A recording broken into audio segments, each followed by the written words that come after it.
Doutor Elisé. Boa tarde a todos. Estamos aqui reunidos 60 dias após os episódios do dia 29 de abril. Eu, doutor Paulo, doutor Maurício e doutor Paulo, que fomos designados como os membros do Ministério Público encarregados da investigação. Desde o dia 29, o Procurador-Geral de Justiça baixou uma resolução com a designação de membros para uma investigação independente sobre os fatos, e já a partir do dia seguinte nós iniciamos um trabalho que foi exaustivo, que consumiu muitas horas, muitas energias de uma equipe imensa de membros e servidores do Ministério Público. Não apenas a equipe de investigação, os promotores e procuradores de justiça que estão aqui na mesa, mas colegas do interior do Estado, porque a partir do momento que começamos a ouvir as vítimas, as testemunhas, as pessoas envolvidas no episódio, começamos já no dia seguinte aqui em Curitiba, entramos pelo feriado do dia 1º de maio, ouvimos pessoas no sábado e colegas em 33 diferentes cidades também ouviram essas pessoas, tomaram declarações, fizeram os encaminhamentos médico-legais. Então, só para você ter uma ideia, nós só em declarações nós reunimos 580 pessoas foram ouvidas acerca desses fatos nesse intervalo de 60 dias. Nosso procedimento investigatório, que hoje estamos encerrando, já tem 25 laudas, 25 volumes, isso daí 5.000 páginas, material analisado.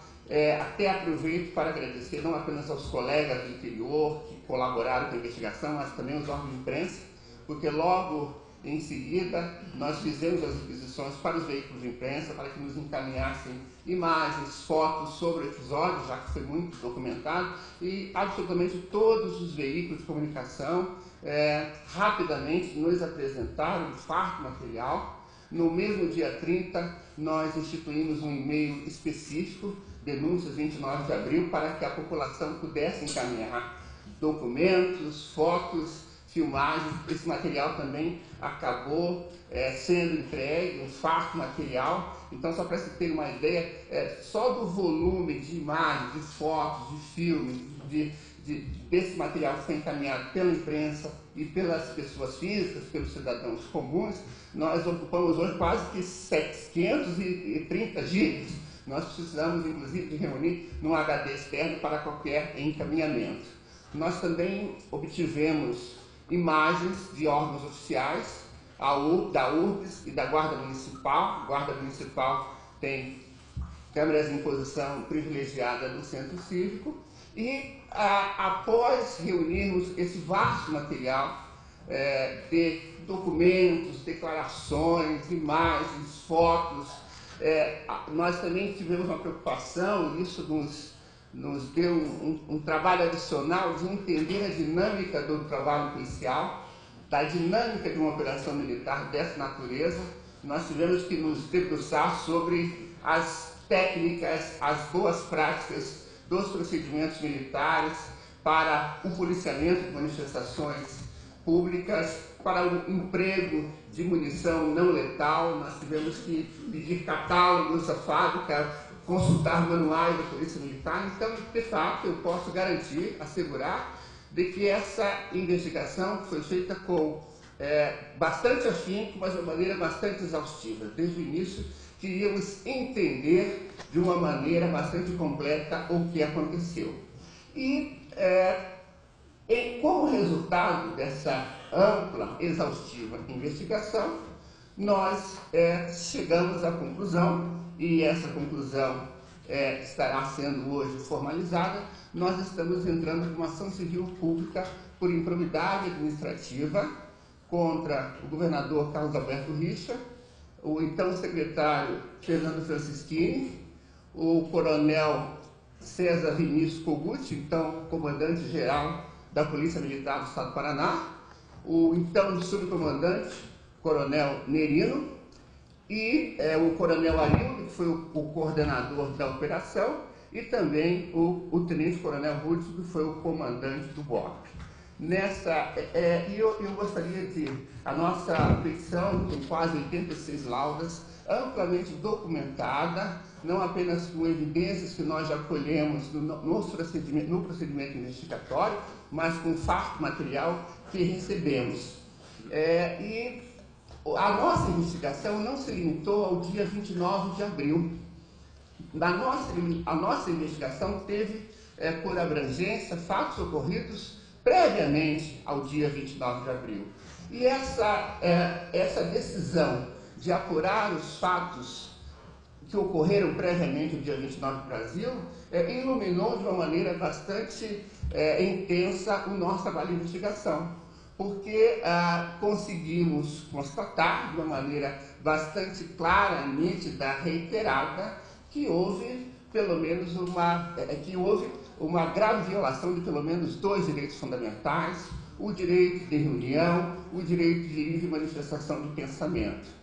Quer dizer, chegamos inclusive à conclusão de que os drásticos episódios ocorridos no dia 29 de abril, na realidade foi o ato final de uma tragédia anunciada.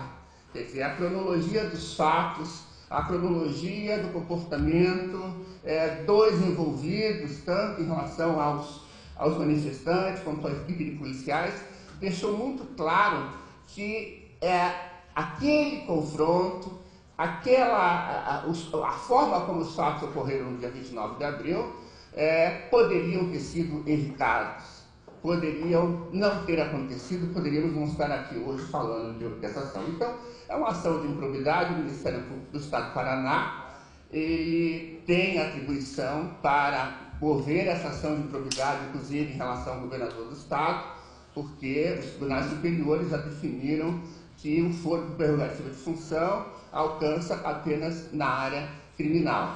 Então, ao longo dessa ação, nós demonstramos que houve uma grave violação, porque se houve uma grave violação de direitos fundamentais, que há séculos, né, são conquistas da civilização, são conquistas jurídicas e políticas, essa liberdade de protestar, o direito de manifestar seu pensamento, a garantia do pluralismo político, o fato de que a polícia é a polícia do povo e não contra o povo, necessariamente contra o povo, né?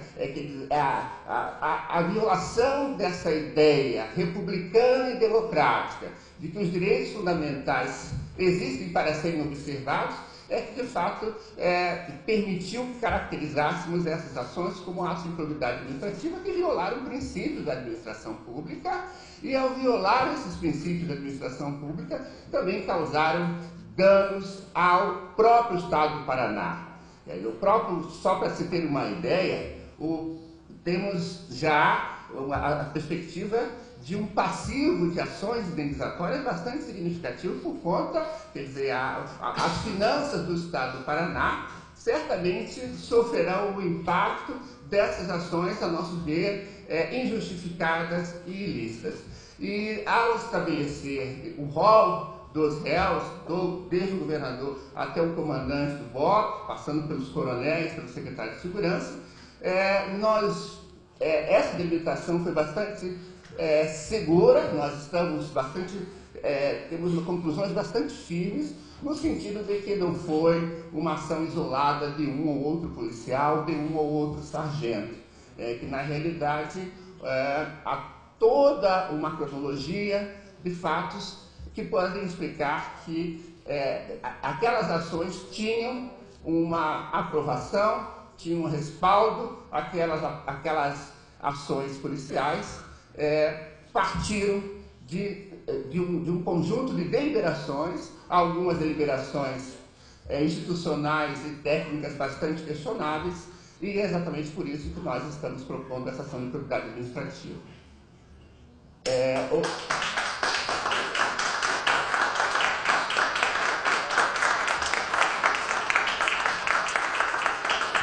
Na própria ação, evidentemente, que são delimitadas as participações de cada um dos envolvidos, há uma grande cronologia desses fatos.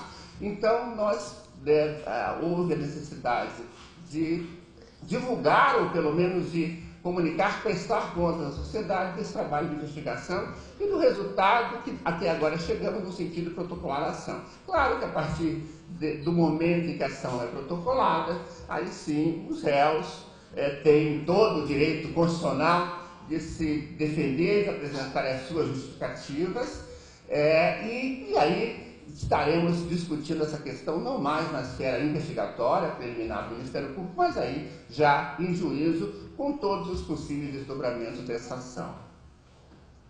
Posso? Pois não?